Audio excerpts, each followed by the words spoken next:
Majelis Ulama Indonesia menilai terlalu cepat jika pemerintah mengatakan pesantren Al Zaitun tidak terkait dengan negara Islam Indonesia atau NII. MUI mengaku telah melakukan penelitian di Al Zaitun pada tahun 2002. Penelitian itu juga telah diserahkan kepada kepolisian. Lalu apa hasil penelitian MUI tersebut? Segera saja kita tanyakan kepada Ketua MUI Bidang Kerukunan Umat Beragama Slamet Effendi Yusuf. Bersama kami juga telah bergabung Ketua dari MUI Jawa Timur, yaitu Bapak Abdurrahman Nafis. Assalamualaikum Pak Slamet Effendi Yusuf. Waalaikumsalam warahmatullahi wabarakatuh. Assalamualaikum Pak Abdurrahman. Waalaikumsalam warahmatullahi wabarakatuh. Saya ingin bertanya lebih dahulu kepada Pak Slamet Effendi. Pak, apa sebenarnya hasil penelitian dari MUI yang dikatakan sudah cukup lama dilakukan penelitian sejak tahun 2002? Ya, sekali lagi penelitian itu kan sudah diumumkan kemarin oleh Pak Kiai Ma'ruf. Penelitian yang dilakukan oleh sebuah tim yang dibentuk MUI pada tahun 2002. Penelitian itu memberikan rekomendasi. Rekomendasi itu setidak-tidaknya penelitian itu harus kita lihat pada dua bagian besar. Yang pertama adalah berkaitan dengan NII dan yang kedua dengan Al Zaitun. Yang dengan NII itu memang oleh karena berdasarkan informasi yang dihimpun oleh tim itu dikatakan bahwa Panji Gumilang itu dulu adalah aktif di KW9, maka dikatakan ada hubungannya dengan KW9 yang konon NII itu. Tapi dalam soal pendidikan, penelitian itu mengatakan tidak menemukan penyimpangan pada pendidikan yang ada di sana. Karena itu MUI merekomendasikan lembaga pendidikan ini harus diselamatkan. Itu memang rekomendasinya adalah penggantian pimpinan di sana. Tapi rekomendasi itu dan lembaga pendidikan itu tentu tidak bisa diganti pimpinannya oleh kemauan orang luar. Karena itu adalah sebuah yayasan yang punya otoritas sendiri, dilindungi oleh undang-undang dan sebagainya. Jadi oleh karena itu dalam memahami masalah ini, mari kita bersikap jernih, membedakan persoalan yang kita sebut dengan persoalan NII, yang di situ ada kaitannya dengan faham kita tentang negara bangsa, dan ada kehendak lain yang untuk mendirikan negara selain negara NKRI yang berdasarkan Pancasila, yaitu NII. Itu satu sisi. Dan sisi lain adalah lembaga pendidikan yang bernama Al Zaitun. Nah, dalam hal pemisahan yang semacam itu sangat mungkin memang ada ada sisiran-sisiran yang mungkin saling berkait. Tetapi yang terpenting dari itu adalah penyelesaiannya. Karena kita tidak mungkin masalah ini hanya dijadikan bahan sebagai sebuah isu publik yang kemudian menimbulkan kegegeran, tapi tidak ada penyelesaian.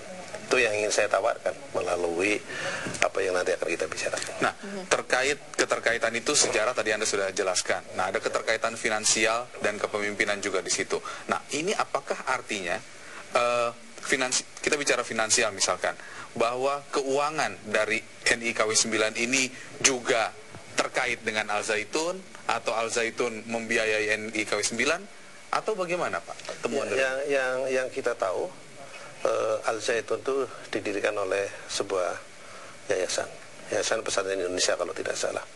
Nah, soal keuangan itu kita tahu banyak sumber. Nah, tetapi sumber sesungguhnya seperti apa, tentu orang luar tidak tahu. Yang tahu pasti adalah orang Al Zaitun sendiri, dalam hal ini Syekh Panji Gumilang. Itu yang.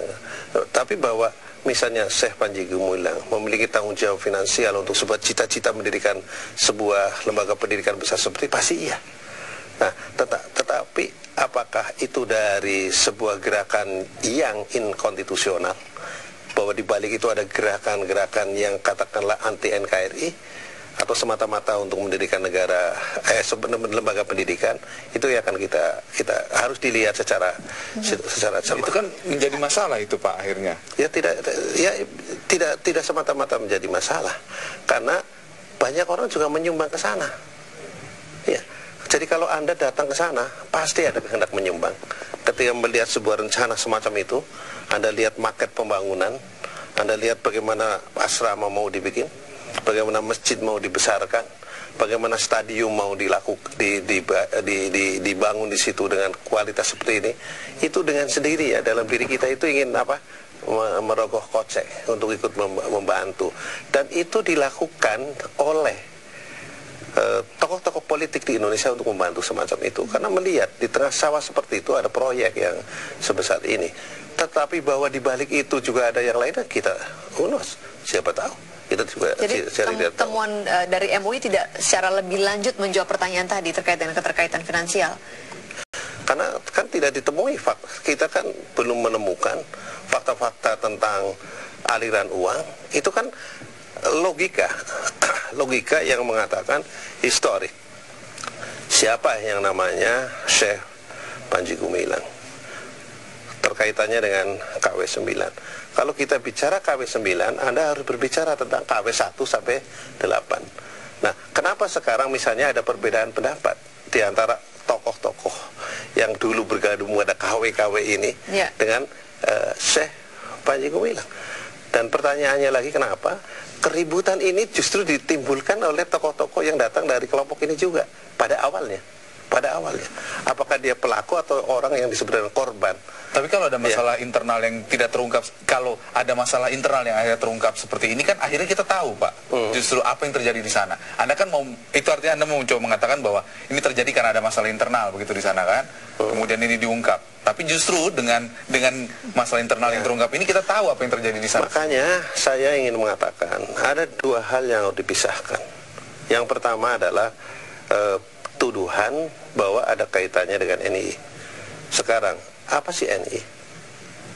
Dan itu menjadi urusan siapa terutama? Saya tahu NII adalah urusan semua anak bangsa.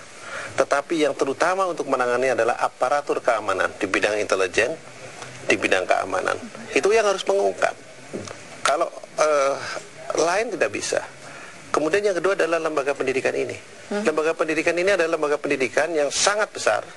Setidaknya bangunannya besar, muridnya juga saya kira sekarang sudah sekitar kurang lebih hampir 5.000 yang semacam itu.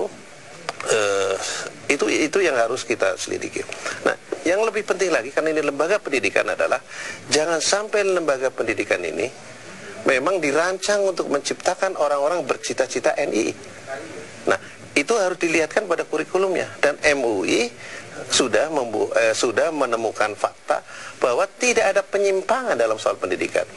Dan juga ada penelitian lain yang dilakukan termasuk oleh waktu itu namanya Departemen Agama, sekarang Kementerian Agama. Itu juga menyebutkan tidak ada penyelewengan yang semacam itu. Jadi maksud saya, keramaian ini harus bisa berakhir dengan kejelasan. Karena itu saya kira aparatus keamanan, intelijen, BIN berarti Polri, kalau diperlukan juga intelijen TNI menangani masalah ini secara persis. Kemudian kalau ada aspek-aspek yang bersifat kriminal bukan menjadi isu politik, tapi diungkap menjadi sesuatu yang faktual memang seperti itu, dan itu tidak sulit. Aliran uang kan sekarang harus lewat bank. Bank itu kan ada namanya siapa itu? PPATK. PPATK yang bisa meneliti aliran yang semacam itu. Jadi jangan dihebohkan tanpa ujung pangkal. Kemudian yang kedua, harus ada langkah-langkah konkret bahwa lembaga pendidikan ini tidak boleh hancur karena isu ini.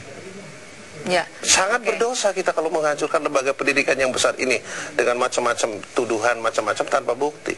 Nah, kalau nanti terbukti bahwa ada aspek politik yang membahayakan negara, termasuk cita-cita NII, ada aspek kriminal yang berkaitan dengan yang sering Anda kemukakan tentang sihir, tentang gendam dan sebagainya, lakukan tindakan tegas.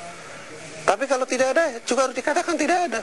Tidak boleh ini dibiarkan menjadi isu untuk dialog-dialog semacam ini. Baik. Gitu. Saya ingin ke Pak Abdurrahman Nafis, Ketua Bidang Fatwa MUI Jawa Timur. Pak Abdurrahman, kami mengkonfirmasi sikap dari MUI Jawa Timur terkait dengan pesantren Al Zaitun dan juga yang dikabarkan terkait dengan NII. Kalau kaitannya NII dengan pesantren Al-Zaitun, otomatis kami hanya menukil dari hasil temuan MUI pusat. Tetapi hal yang berkenaan dengan masalah ajaran NII, mungkin itu yang perlu kami sorot. Kenapa? Kalau itu memang ajaran NII yang sementara ini kami dapatkan, baik itu dari beberapa orang-orang yang mengaku NII ataupun beberapa temuan-temuan buku yang kita dapatkan, itulah yang kita melihat ada indikasi-indikasi yang di situ tidak sesuai dengan ajaran Islam yang seharusnya. Apa itu diantaranya? Bahwa menganggap bahwa sekarang ini sebelum berdiri negara Islam masih dianggap marhalah Makkiyah, masih kondisi kita itu di Mekah di zaman Rasulullah Sallallahu Alaihi Wasallam, di mana di Mekah itu sebelum Nabi Muhammad hijrah ke Madinah, di situ belum ada syariat, yang ada hanya untuk mengajak kepada tauhid, kepada akidah, kepada Allah Subhanahu Wa Taala, sehingga hal-hal yang berkenaan dengan syariat itu belum wajib dilaksanakan. Contoh umpamanya pendapat-pendapat yang kami dapatkan bahwa sholat itu tidak wajib, ya cukup diganti dengan kafarat, dengan bayar. Puasa juga demikian, itu tidak wajib diganti dengan kafarat. Kemudian juga idul kurban atau menyembelih kurban tidak harus disembelih hewannya, cukup dengan uang yang ketika terkumpul itu nanti akan menjadi sebuah dana untuk mendirikan negara Islam. Persisnya sikap MUI Jawa Timur terhadap NII, kabarnya ada fatwa khusus yang dikeluarkan. Fatwa khusus yang sifatnya formal itu tidak, tetapi pernyataan-pernyataan kami dari MUI, jika memang ada indikasi seperti yang kami sampaikan tadi, berarti itu sudah menyimpang dari ajaran Islam yang seharusnya. Begitu juga tidak sesuai dengan kesepakatan MUI terhadap untuk menjaga NKRI begini. Baik, mungkin terakhir Pak Slamet, singkat saja, apakah MUI akan mengeluarkan fatwa seperti yang diminta oleh MUI teman-teman dari MUI Jawa Timur? Dalam waktu dekat saya kira tidak. Why? Karena MUI itu sudah jelas fatwanya tentang NKRI. NKRI adalah bentuk final umat Islam di wilayah Nusantara dalam cita-cita mendirikan negara. NKRI berdasarkan Pancasila lagi. Itu adalah final. Jadi tidak perlu lagi fatwa-fatwa lain. Jadi kalau ada NII yang bercita-cita negara Islam Indonesia, ya itu bertentangan dengan fatwa itu. Jadi tidak perlu fatwa lagi. Baik. Itu sampai hari ini. Dalam rapat terakhir memang begitu sikapnya. Jadi oleh karena itu sekali lagi saya minta agar supaya yang di Jawa Timur kan tadi juga bilang jelas, jika ada begitu maka begini. Baik. Ini kan if. Tapi apa betul seperti itu? Kalau kita ke sana sebayang, kalau pas puasa juga kita diajak buka bersama. Berarti intinya tidak akan mengeluarkan fatwa dalam waktu dekat tidak. Baik. Terima kasih Pak Slamet Effendi atas waktunya bersama kami, juga Pak Abdul Rahman Hafiz, terima kasih atas waktunya bersama kami. Dan kami masih akan membahas sejumlah isu-isu dan kabar-kabar lainnya. Tetaplah bersama Kabar Petang.